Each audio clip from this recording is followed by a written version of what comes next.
From WREG in Memphis, this is News Channel 3 at noon. We begin right away with breaking news out of Brownsville after a teen wanted in connection to a deadly pre-prom shooting has been taken into custody. Thank you for choosing your news leader here at noon. I'm Zanetta Lowe. And I'm Todd Demers. Aquarius Lax facing multiple charges, including the first-degree murder of 17-year-old Satura Hayes.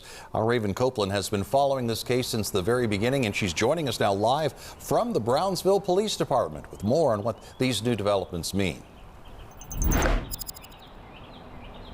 Yeah, Todd and Zanetta, we've learned from the TBI that, as you mentioned, 18-year-old Aquarius Lax is now in custody just a day after he was placed on the TBI's most wanted list. Now, as you mentioned, he is the suspect in that deadly pre-prom shooting that happened May 8th at Webb Banks Passive Park. We've learned from police that there was an altercation at the park before 7 people were shot, including 17-year-old Satura Hayes, who died from her injuries. Lax faces several charges, including first-degree murder and 6 counts of attempted first-degree murder. His arrest comes nearly a week since he was named as a suspect in this deadly shooting. I've reached out to the U.S. Marshal's office to find out where Lax was when he was arrested and if there will be any additional arrest. Now, tonight at 4 and 5, you'll hear reaction from Brownsville residents after there's been an arrest in this tragic shooting. Reporting live from Brownsville, Tennessee, for your news leader, Raven Copeland, WREG News Channel 3. Raven, thank you so much. Updates on air and online throughout the afternoon. In North Mississippi, we're working to learn more about a shooting yesterday in a DeSoto County neighborhood. The South Haven Police Department telling us it is investigating a shots fired call at a home on Gibbons Avenue. Officers say multiple cars were hit by gunfire, but thankfully no injuries were reported. At this time, it's still unclear what caused the shooting or even if anyone was arrested. New information this afternoon on an early morning crash involving a Matavan in southwest Memphis. Police tell us this was the 2-vehicle accident that happened on South 3rd Street near Western Park Drive a little after 7 this morning. We're told 4 people were taken to the hospital with injuries, but luckily they're expected to be okay. No word on what actually caused the crash at this time.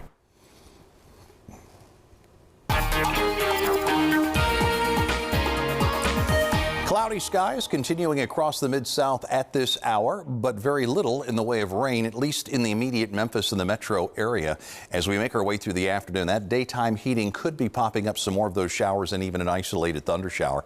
I've been watching pretty carefully here on Storm Tracker 3S. We had a couple of isolated sprinkles up around Millington. As you can see, most of the immediate Memphis and the metro area is very quiet. A couple of isolated heavier showers are kind of making their way up through north central and northeastern Arkansas, just outside of Jonesboro. But once again, these are moving away from us and not towards us. I've been watching to see if there's anything in the pipeline, and while not quite yet, I do anticipate showers and a few isolated thunder showers before the day is through. Temperature-wise, we're holding in the upper 70s to near 80, so this daytime heating is certainly going to come into play when we start talking about more of those showers. Right now, the rain chances are pretty low, but as we make our way through the afternoon, they'll start to creep back up once again. Not everyone's going to be seeing that rainfall, but everyone is going to be dealing with the heat and the humidity. I stepped outside. It's already plenty humid. Mid-80s for those highs with those showers and thunder showers to try to cool you back down. In the upper 60s to low 70s with a few stray showers overnight. And over the next couple of days, our rain chances will remain elevated, especially for Friday. This is going to be part of a cold front trying to make its way through the area. So the temperatures may be climbing through Friday.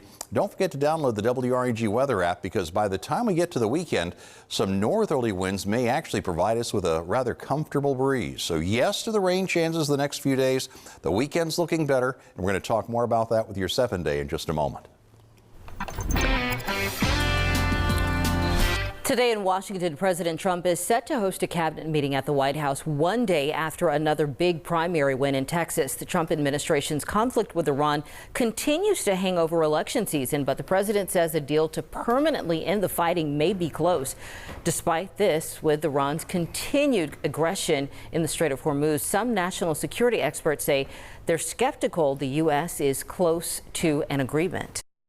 You see what's happening in the Strait of Hormuz. We had a ship struck in an explosion yesterday. The day before that, we had an attempt, it seems, at mine laying by the Iranians and an exchange of fire between U.S. forces and Iran. These are not the conditions in which you would expect a good deal to emerge. Iran's Revolutionary Guard says it believes a renewal of the war is unlikely. And meanwhile, back here in Tennessee, the TVA is warning of possible rate changes as demand from large users like data centers surge across the state.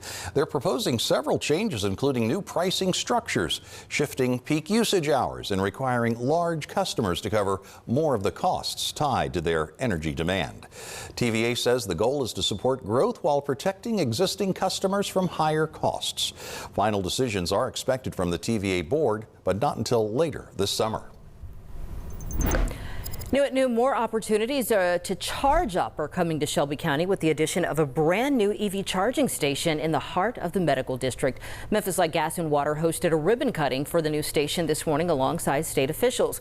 Organizers say the new stations will help bring the next generation of technology into the Bluff City. In our area in customer service, our aspiration is faster, simpler, and stronger. Everything we do, we're asking ourselves, how can we do that? Now, this charging station symbolizes all of those things. Faster. You can charge your electric vehicle in 30 to 45 minutes. That's pretty fast. You can't do that at home. A second site in Collierville is expected to open near the town square on Washington Street next month. Recent rains may be slowing some people's summer plans down, but for folks who want to go ahead and get out and start boating, state wildlife officials are reminding you to be safe while on the water.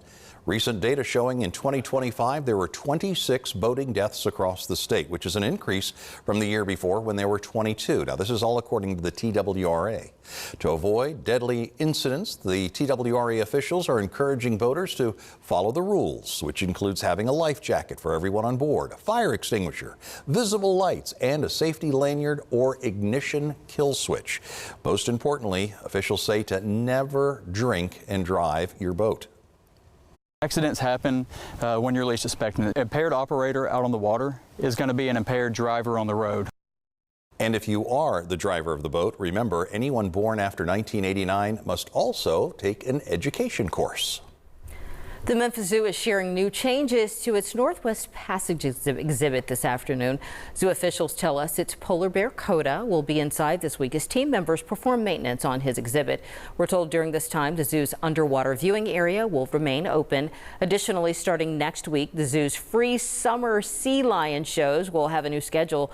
On weekdays, the show will now happen at 11 a.m. and 3 p.m., while on weekends, the show will be at 11 a.m. and 1:30 p.m. Plus, on weekends at 3 p.m., the zoo is now offering an exclusive sea lion experience. You can learn more by visiting the zoo's website.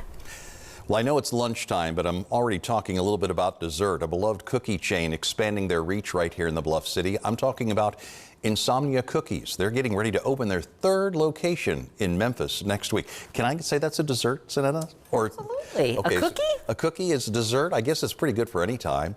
We're told that the new store is located in southeast Memphis along Winchester with a grand opening set for June the 6th. Plus, customers who visit on opening day will receive one free classic cookie when you sign up for Insomnia's rewards program. This marks the chain's 8th store in Tennessee, which means they must be doing something right.